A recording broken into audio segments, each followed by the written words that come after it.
Hey, it's Kurt. It's been a busy week, and I thought I would jump on and just talk about this week in builds with Mañana no Mas.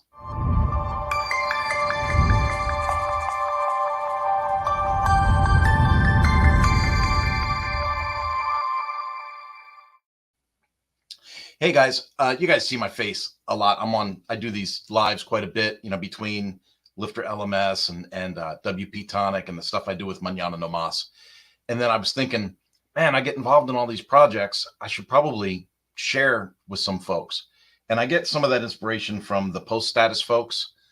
Post Status, amazing group of people in the WordPress space, get together in Slack.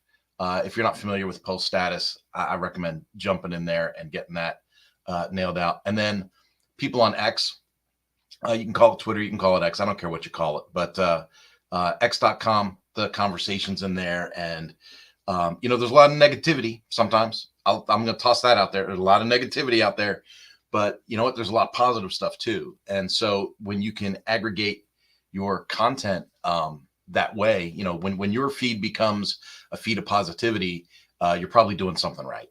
And right now I've got a really good feed of positivity. Now, I did want to talk about a couple of things because as an agency owner, when you are scaling projects, when you are looking for ways to increase efficiencies, and I'm dealing with running an agency at distance. I've got people in other countries working for me. I've got people in other states working for me. And I shouldn't say we're with, right? So we're all working together on these projects. So there's time zones and there's tools and there's project management things that all go together. And I've got a really, really good system that's working for me on keeping projects together. I consider myself more of a project manager than an actual web developer, right? I never claimed I was a web developer. I'm more of like this implementer kind of guy that just problem solves for companies and comes out with cool projects, right? And so sometimes I got to bring some other people in that have more expertise than me. And I'll be honest with you, I think that's my strongest suit. My strongest suit is recognizing I am not the smartest guy in the room. I don't want to be the smartest guy in the room. If someone knows something more about coding and this is a coding project, have at it. Let me know what I owe you.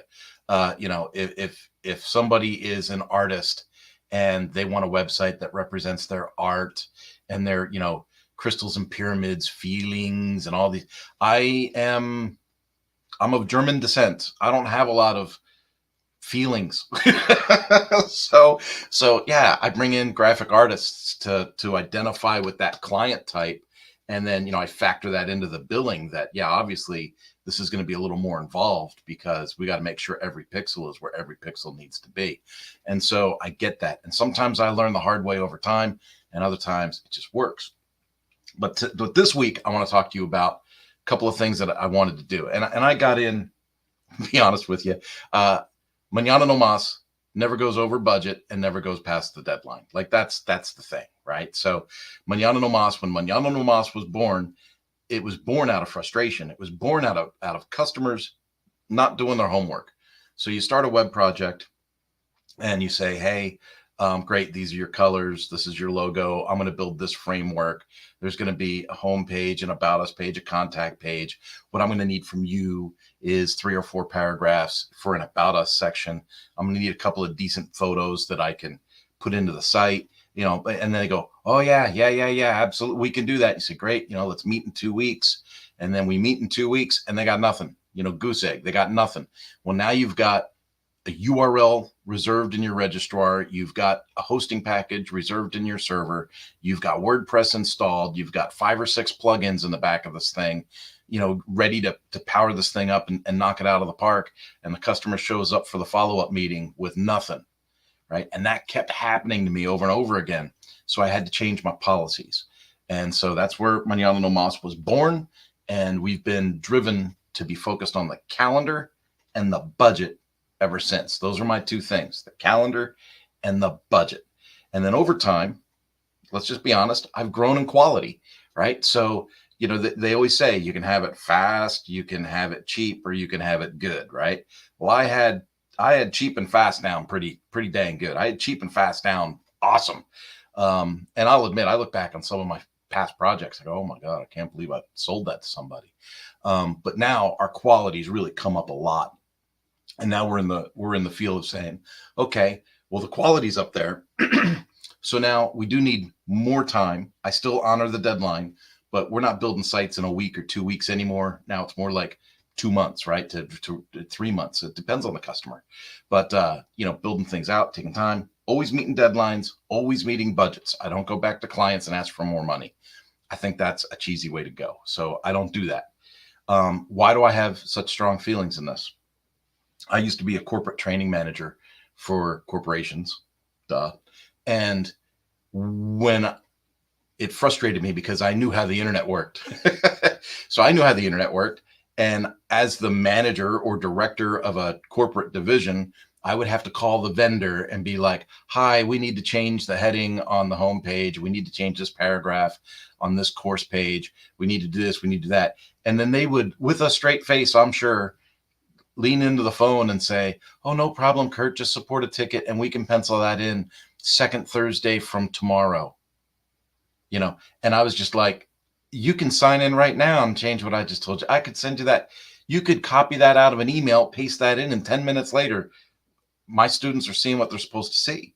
And I knew that that's how the internet worked, right? But then this whole agency game of scheduling and then, obviously, what the rest of the story is.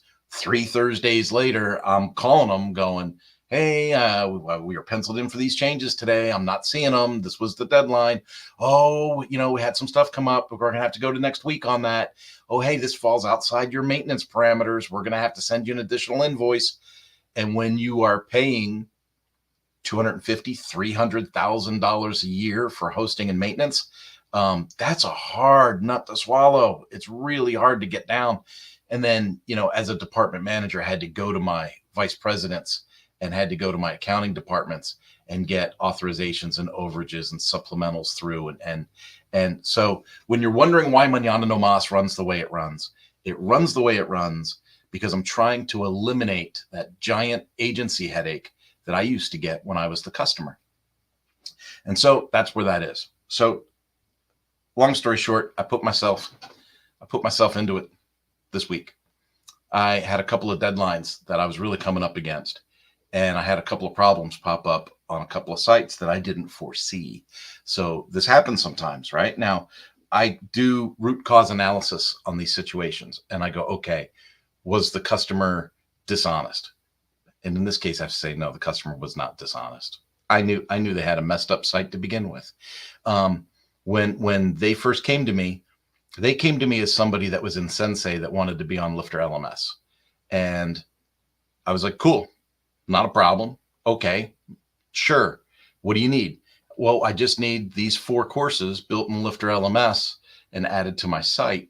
Okay, let me take a look at your site. I go in, take a look at a site. My own fault. I said, hey, your videos are all hosted inside your website. You should probably put those on Vimeo or Wistia or something like that. And this guy takes them out, puts them in Vimeo.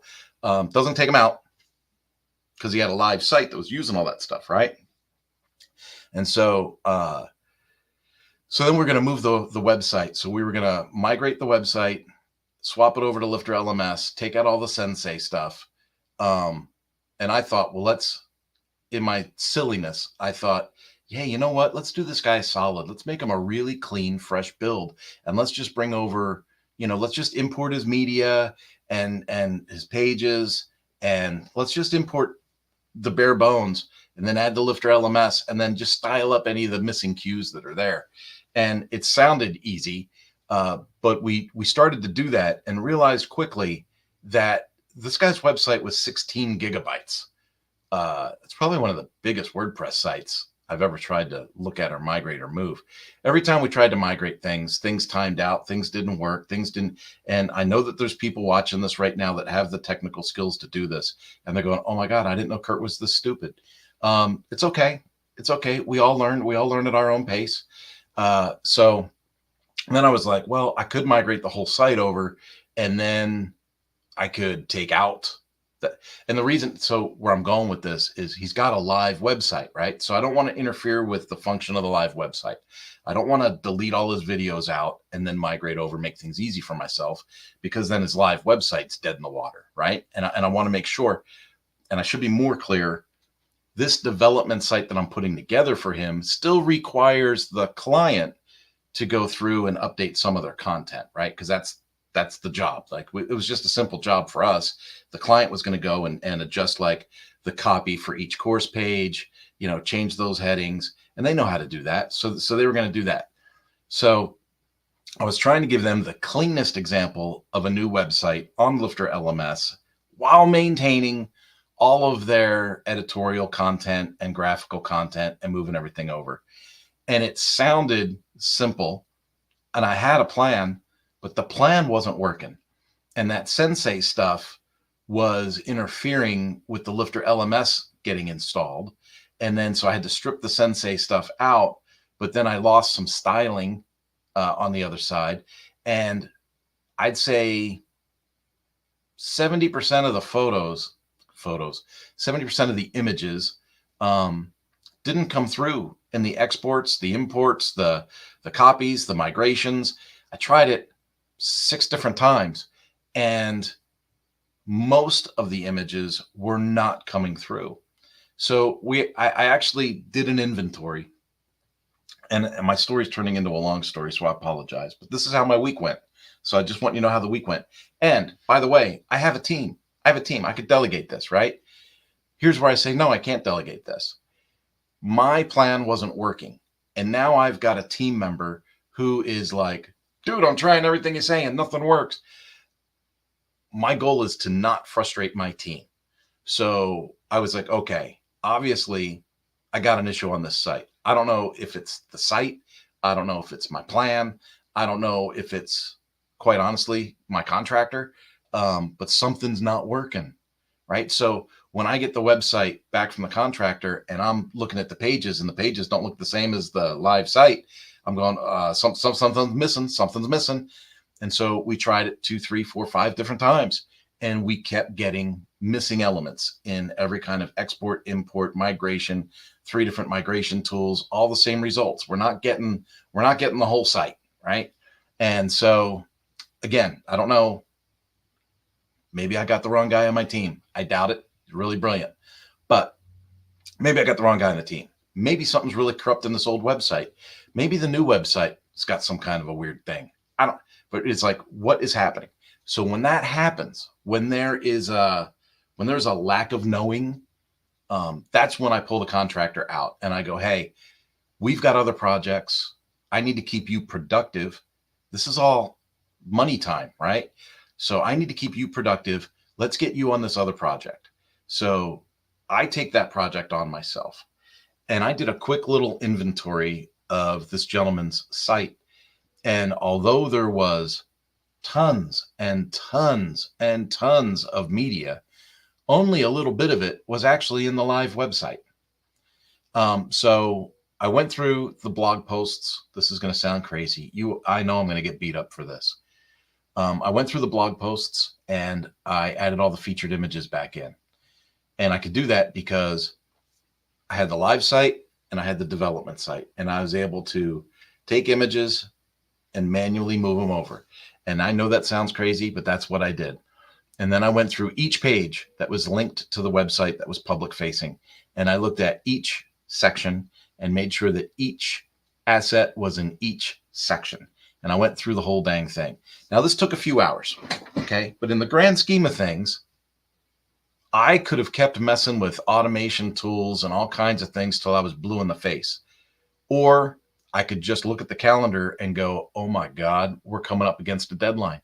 And we don't miss deadlines. So we got everything done. Here's the deal. A day and a half, 2 days before the deadline, the website's done. And so I was able to send the message to the customer. Now, what I do, and maybe this is something other agencies could take a clue from. And if you're live watching this, go ahead and put in a comment. Let me know where you're at. Let me know what you're using. Let me know what tech things you're doing. Let me know what obstacles you have. We can have a good discussion about it. but I make a video tutorial. I basically jump on StreamYard, do a screen share, and give them a tour of their own website when I'm done working on them. And when you go from a product like Sensei to Lifter LMS, there's a lot of changes. There's access plans for each product, and you have courses and memberships now to service products. You've got a different pathway for users that I think is a little more intuitive and better at generating revenue. In his old website, he could sell courses. Now he can sell courses and coaching and memberships, and he can expand it, and he could put in social channels, and he could really grow this thing over time. He can have groups. He can do all kinds of cool things, right? And so I had to walk him basically through this video tutorial, and I break it into sections. Like, here's the administrator's menu. Here's your 5 Lifter LMS menus. Here's how the settings work. Here's how that. Now let's go take a look at how you edit a course. Let's look at how you edit a lesson within a course. And I just go through these things. It was about a 50-minute training video, but I made it for him, and I sent that to him with the link to his new development site. Folks, that to me is that's the win, right? Because the product's done, but there's also that customer interface that says, hey, I give a crud. Here's how you use all the stuff I just built for you. And I know that goes over really, really, really well. And they can save that video as a resource if they want. They can download it. They can link to it for a long time, whatever.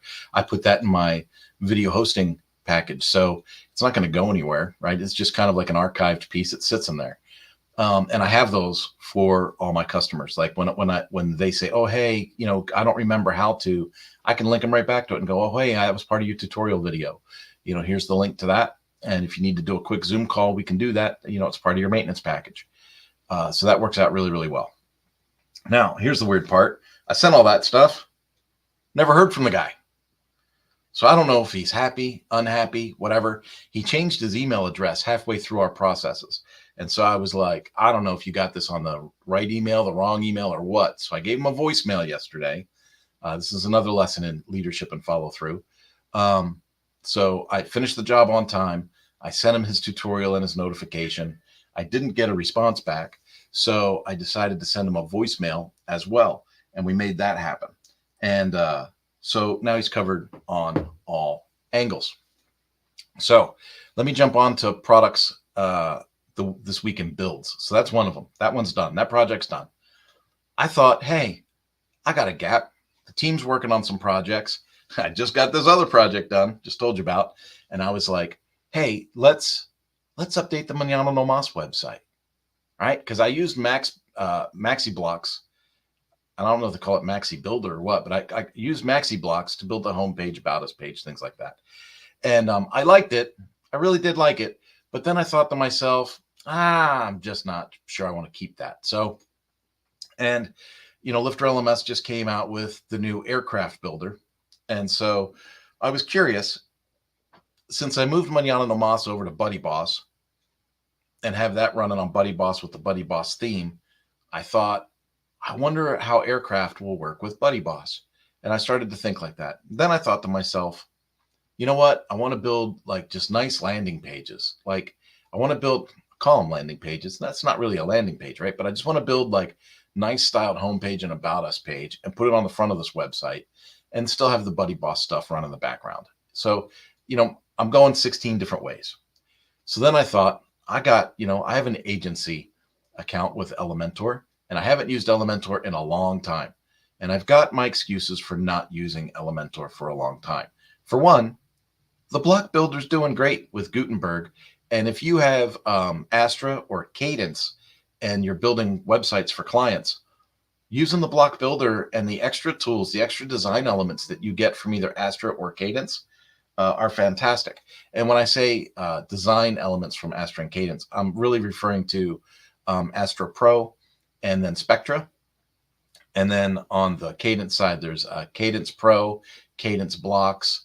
If you have all that in Gutenberg, in the block builder, you have a lot of flexibility. You can build some really cool stuff that way. But like I said, I've got this Elementor thing. I already paid for it. So why not use it? So that's in my mind, right? You're paying for it. Why not use it? Whew. Okay. So I download the latest version of Elementor. I install it to my website. By the way, whenever I do this kind of work, I update the core and I update all the plugins and I do all that. And then I put in the newest version of the plugin. This is just my workflow, right? So everything's updated. Everything's good to go. I put in Elementor and I go to site kits. And when I went to look at the site kits, nothing came up. I just had a blank page with no site kits on it. I thought, well, that's weird. I remember there used to be site kits in here.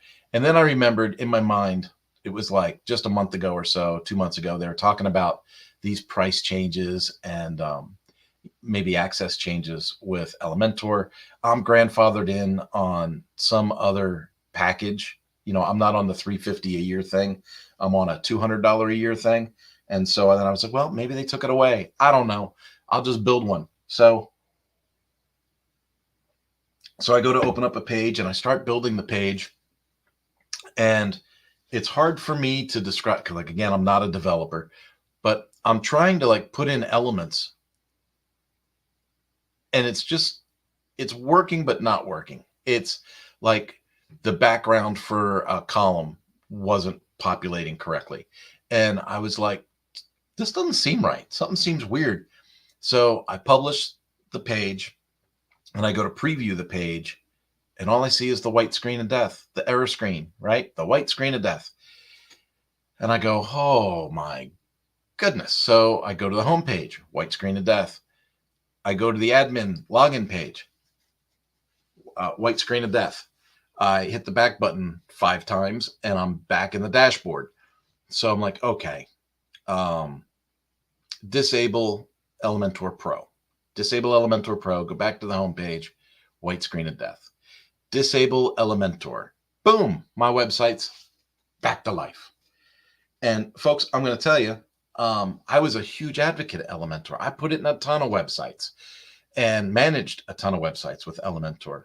And it was about 2 years ago was the first time when I saw like a major Elementor update happen and, a handful of my websites just lock up. And then, you have to do the plugin rollback, get everything going. And meanwhile, your customers are emailing you, our website's down. This is urgent. And so, you get through that and you go, okay, cool. And then you'll see people, oh, you should never do automatic updates. You should never do this. You should never do that. Well, sometimes you're going to do updates and sometimes things aren't going to work.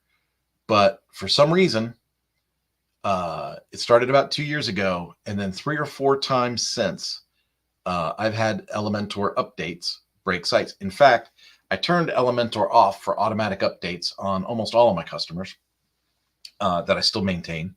And I will wait, like Elementor will do an update and I will wait 2 weeks, 3 weeks before I update that plugin. And I've had customers say, hey, my website says I have some updates. Yeah. And we're not doing it yet. We're not doing it until we know that it's okay. And I don't know how you feel if you're an agency owner and you're, kind of watching the live, kick in with your comment. Let me know what your experience is there, or what your workaround is. Because if you have clients that are actively using their websites and they're constantly getting notified about available updates and you're charging them for maintenance and you're not updating, that perception's not good.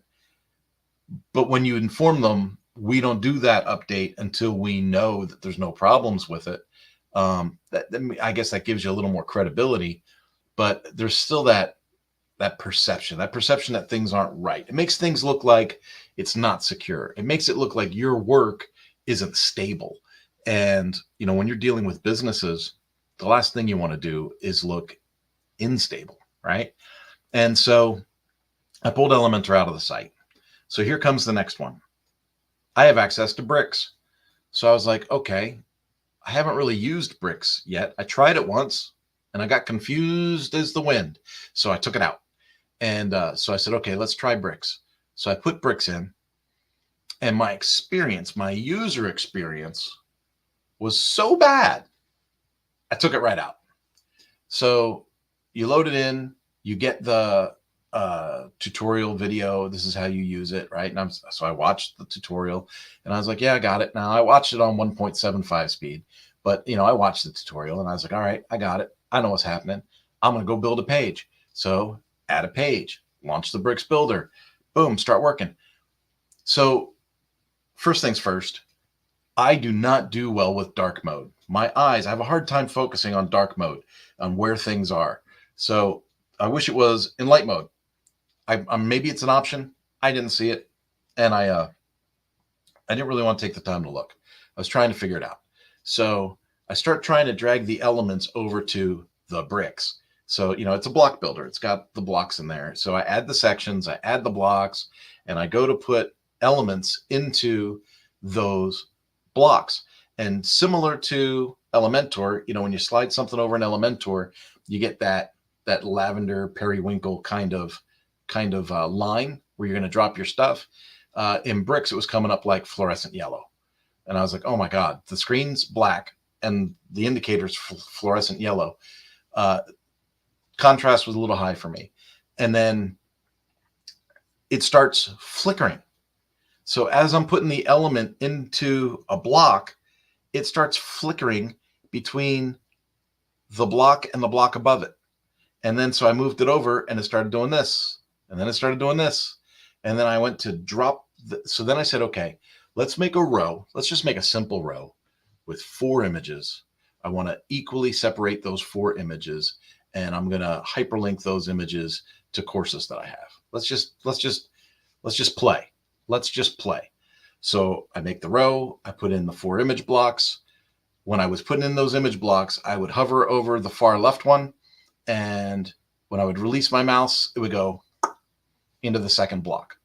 I wasn't on the second block. So what's happening? So then I would go back and I'd put another one into the first block, but I had to like skew the mouse over. And I was like, you know what? I'm sure that there are thousands of people that love this, but this is not a good user experience for me.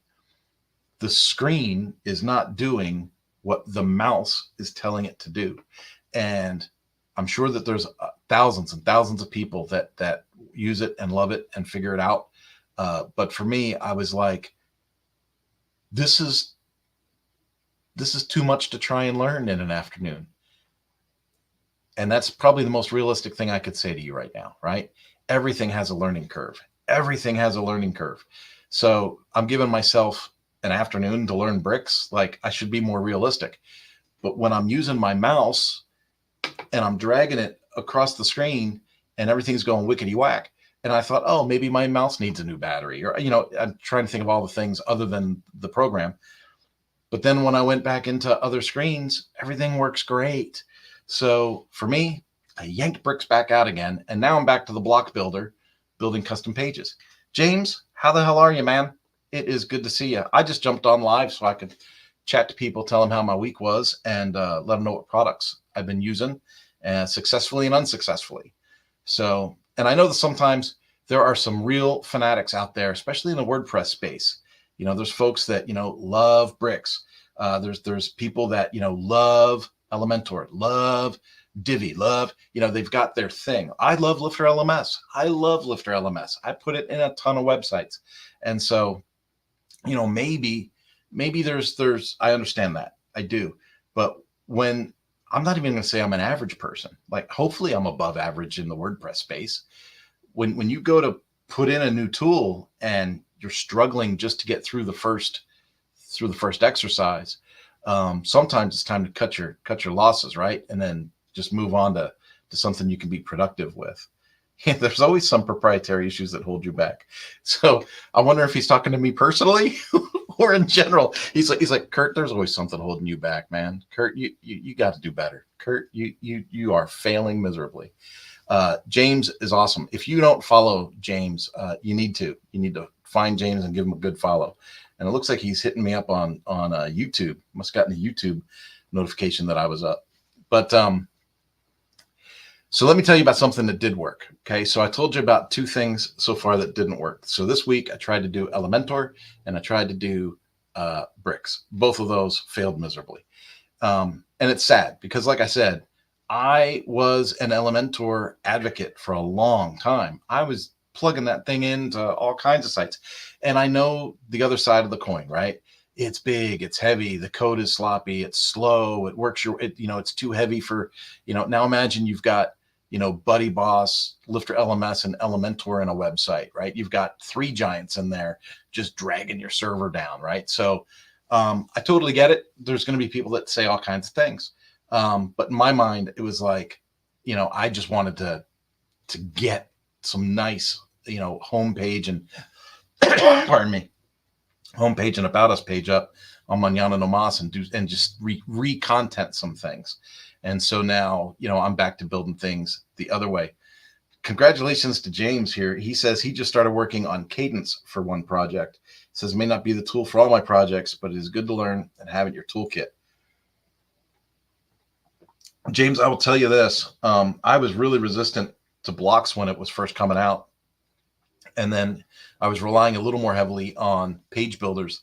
And then I got, okay, well, everyone's going to do this block thing. I got to figure it out. Everyone's going to do this block thing. I got to figure it out. I just kept beating myself up. I was an Astra person. So I did Astra Pro, gave me some more options.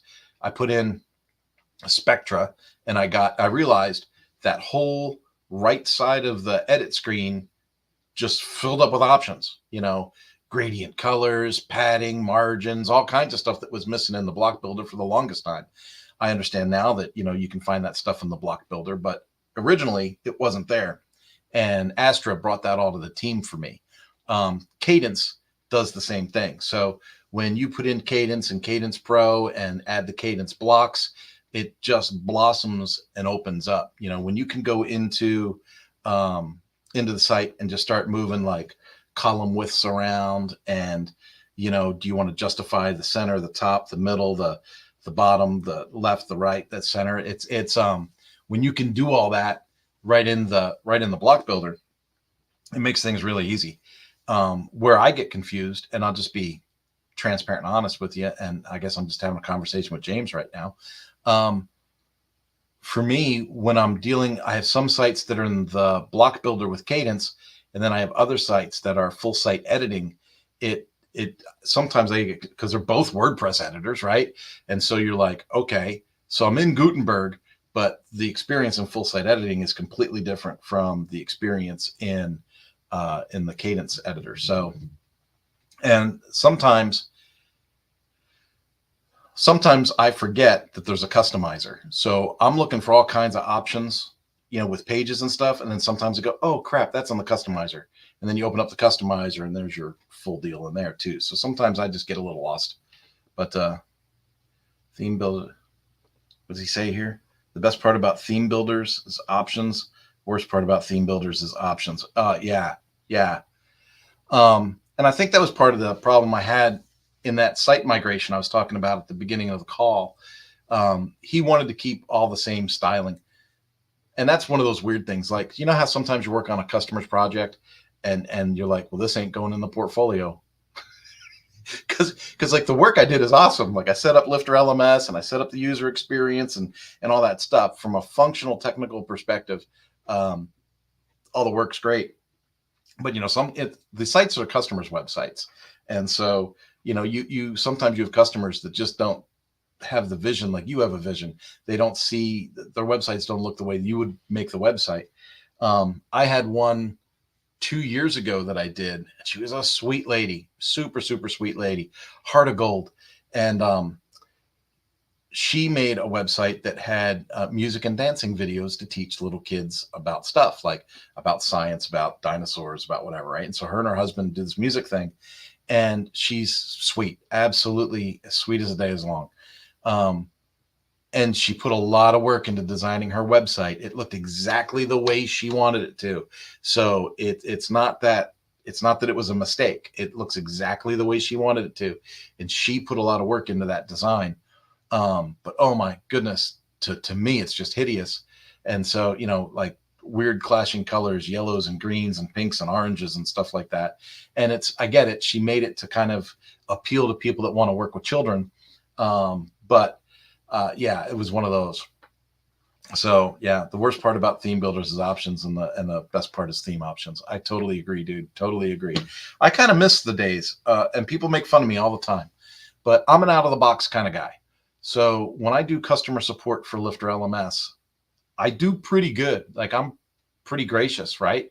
And then just constantly you see these people that come in and go, I don't like the way the dashboard looks. I wish this button was rounder and pink and the background was gradient and I could do move this over to this side and this should be on the right side and that should be on the top. And it's like, why are you trying to customize all this dynamic content?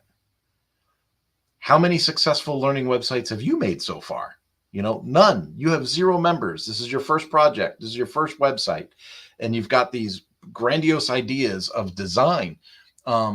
I think in a lot of cases, people just need to take the design, especially dynamic content, and go, okay, this just gets embedded and it assumes, you know, the overall look and feel of my theme.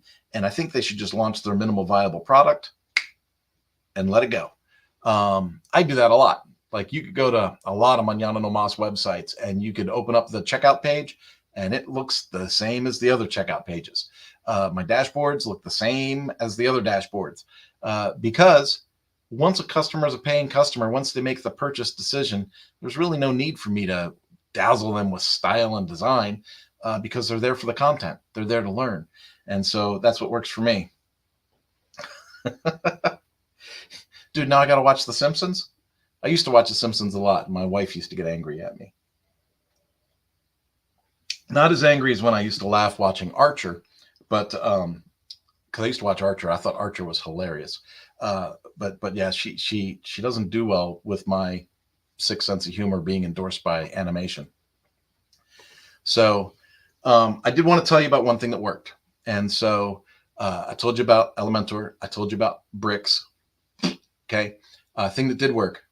This one, OpusAI. OpusAI came out of the woodwork for me. You know, there's a ton of AI tools that come out, and my email is full of spam about AI. You know, throw away your StreamYard and use our AI video, whatever. You know, you no longer need to have a newsletter tool. We make newsletter with AI, and just all day, every day, spam, email, inbox, just full of junk. And so anyway, OpusAI came out, and I'm going to open up OpusAI in a screen for you guys. Opus Clip dashboard. I want to make sure I don't have any passwords or anything shown or something like that, because that would be really stupid on my part. Let's see if it goes to, no, let's see. There we go. Okay, so this screen is also in a dark mode, which I can't stand. Okay, but what you do is you load your videos in. Okay, and so the first one I loaded in was the podcast that I did with Anil Gupta for the Mañana no Mas podcast. Anil was one of my best interviews. I love this guy. He's fantastic. And so you load the interview in, and then you program it like, I want 30 to 60 second highlights. I want 15-second highlights. I want videos up to 3 minutes, right? And then you tell it what you want it to do. And then it just breaks it up. So what it does is it looks for keywords, or it looks for things that would work, you know, for promotion. It gives you a title.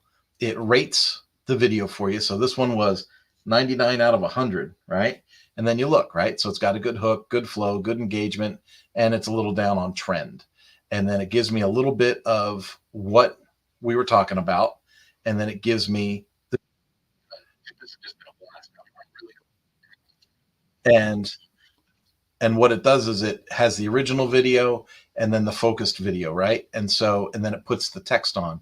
It does the captions, and it gives you all of these samples. So I get, there we go. So I get all these out of here. And once you have, there's 2 versions. There's a cheap version. There's an expensive version. The expensive version is not that expensive. So now I can edit these. So I can edit the clip. I can download it, right, and save it to my hard drive. I can export as XML, right? Or I can just share. So I can click here and share, and I could publish that, like this one, I'll publish it right to TikTok. So it's going to publish to TikTok right now, successfully published to TikTok. That video is gone. And so I do a lot of podcasts. I do a lot of streams. I do a lot of screen shares. And I bought the package that would give me 60 hours. So I get 60 hours for the year to translate and cut down these videos. And that'll give me a good posting library for my socials. And I got to tell you, for me, it's a win. I really, really enjoy it. Not because I like to pat myself on the back or whatever, but as an agency owner, you need to have a tool. You need to have some kind of way to promote yourself, some kind of way to put your face out there. And, I do a lot of these lives, and I try and be real transparent about what we do here at the office. But you have to have tools. You have to have content, right? So if you have a content-driven marketing plan, having a tool like this really helps. If I wanted to take these podcasts that I've done in the past and break them into 30 and 60-second clips with subtitles, if I did that manually, I'd be at it for tens of hours. I've got over 100 interviews, on my Spotify channel. So imagine if I tried to do this manually for 100 interviews, I would go insane. But here I can just click the button, upload the video. About 15 minutes later, I get an email notification that says your clips are ready. And then I can download all the clips and keep them in my hard drive, which I do, right? Because I don't want stuff to disappear off the internet and lose it. So I download the videos and keep them on a local hard drive here. And then I can use the tool. And I think you noticed in the tool, maybe it said you get so many days before expiration. I think they stay in for like 30 days. And so for 30 days, I can post on those. And then after that, they disappear. So that's why I download them all and keep them going like that.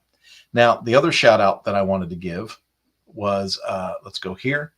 I noticed on my X today, Brian Gardner posted, and I follow Brian. Brian's genius. He's got a lot of stuff going on.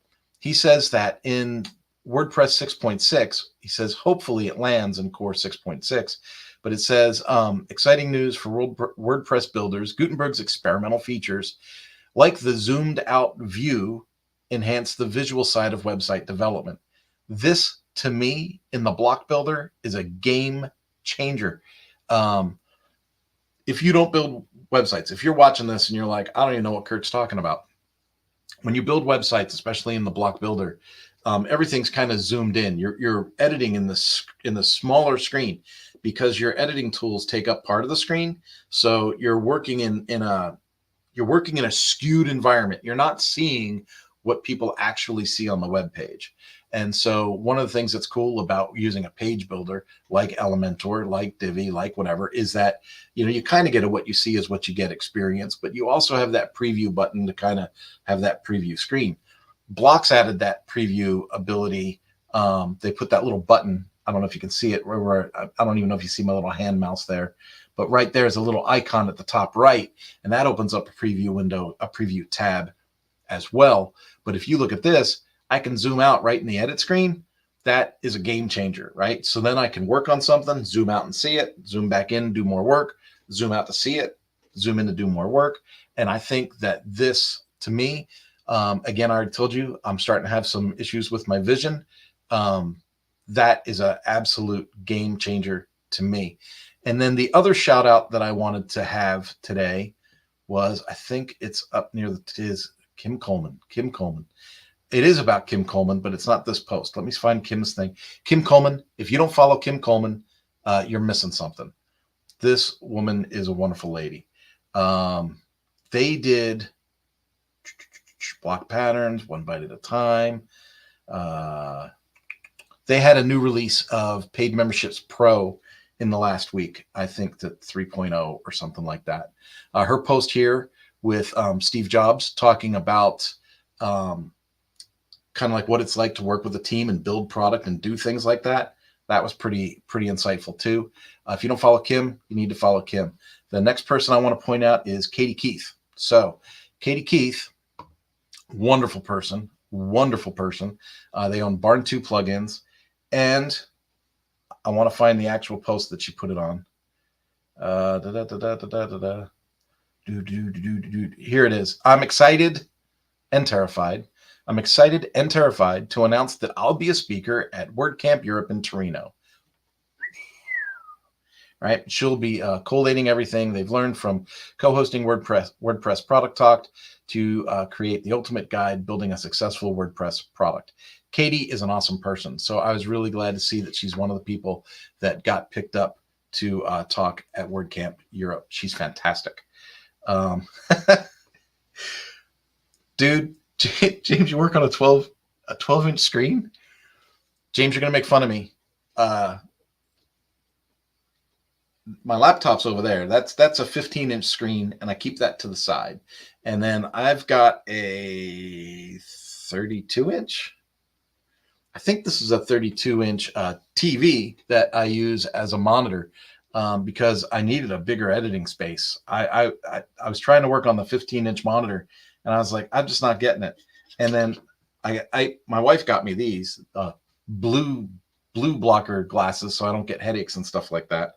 And then I didn't need glasses until I was 50, and now I'm 56. But I feel like from 50 to 56, I feel like I've probably lost 10% of my vision. I can't read street signs. It's good news. I don't get distracted by pretty ladies walking down the street anymore because I don't see them. So there's that. Dude, we need to have a GoFundMe for James Lau. We need to have a GoFundMe to get James a full-size monitor. That would be awesome. And he probably needs, in the GoFundMe, we'll have to include an HDMI cable as well so that he can connect it to his computer. All right, so let's do that. Let's get a GoFundMe going. Let's see if somebody watches this and starts a GoFundMe for James Lau. That'd be hilarious. Folks, I have got a meeting with another client that I've got to prepare for. So I'm going to have to let you guys go. Client-wise, things are going well. We've got a big project we're bidding on out of France, believe it or not. We've got a big project with the court systems that I'm meeting on next. And then I pitched a project to the Department of Veteran Affairs. It looks like that's moving forward. And then I have someone that is repurposing Lifter LMS as a live training scheduler, which is neat, right? So it's an interesting way to use the platform. The part that's cool about this project is it is a ton of customizations for appearance and design. One of the partners of that project is really design focused. And when I say design focused, I don't mean like, hey, it'd be nice if this was red and white and gray. I mean, it would be nice if it was this color red, this color gray, this shade of white, and the spacing was so big here and so little there, and the icon next to the heading needs to have more space. This needs to have that. This is the font that we want. We need this kind of a bevel on our videos. We need, this kind of a radius on our images. I mean, it is very, very specific. And what's been really educational about this particular project is it's a level of design my agency's never done before, right? I've been okay with, I can change your background colors. We can, I've been okay with some customizations. But I've had this client for a while, and then all of a sudden they were like, hey, we had a designer make this Figma file, and we want our website to look exactly like this Figma file. And I was like, so you had an artist imagine how the internet works, and you want me to make the internet work to match the artist's rendering? And they were like, yeah. And I was like, well, if you got the money, we got the time. So it's been a great learning experience. And just to give you a little more insight on how Mañana No Mas works, I mean, we didn't charge for every hour. We didn't charge for every bit of education we had to do to figure out what tools we wanted to use or what strategies to make what they wanted. We basically just charge them the actual working time. But it's cool because it builds an education for the next client, for the next need. And so that's been a really cool thing. Well, folks, that's it. I wanted to share with you a couple of losses, a couple of wins for the week, kind of let you know what it's like building stuff. And I did want to share with you, at the beginning, I told you about how I got in a little deep, overcommitted, but, just kind of dug in and made it happen. And that's really just to hit home with a lot of folks that might be sitting there going, man, nothing I do works out. Nothing I do is what it should be. Or every time I get one of these projects, it turns into a pain in the ass. That's life. That's life. And it's not just you. And don't beat yourself up. Just pick yourself up by your bootstraps, man. Get it done.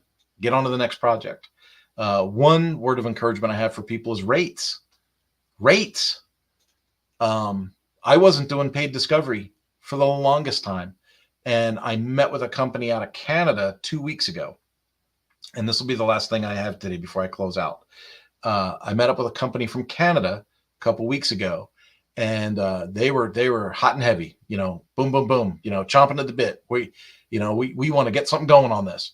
And I said, okay, well, you got a big project. It was a big company. And I'm familiar with the company. Believe it or not, that was the ironic part.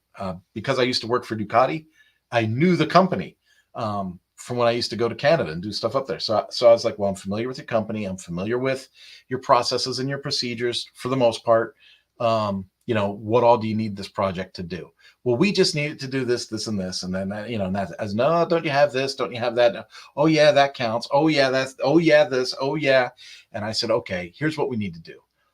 We need to do a full discovery project, and we need to talk with, these 3 or 4 department heads, do some interviews, gather the facts, and then put together a proposal for you on how this project would knock it out of the park for all of the stakeholders involved.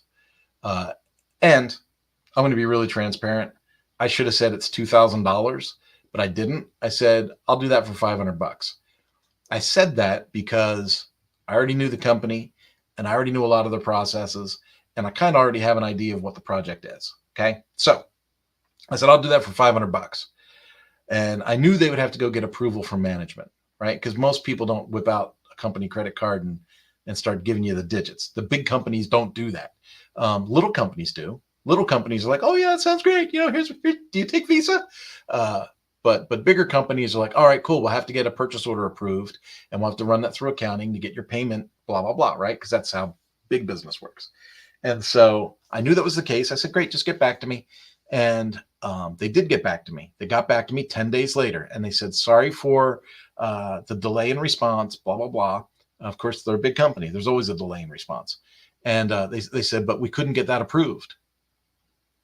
And we're going to stick a pin in the project, and we're going to take another look at it at the end of 2024. That is the best news ever, right? So that's the best news ever, because my old way of doing things would have been like, anything to get the deal, anything to get the deal,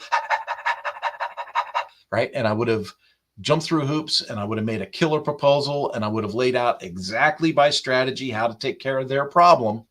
And then they would take all that free consulting and they would just disappear into the ether, right?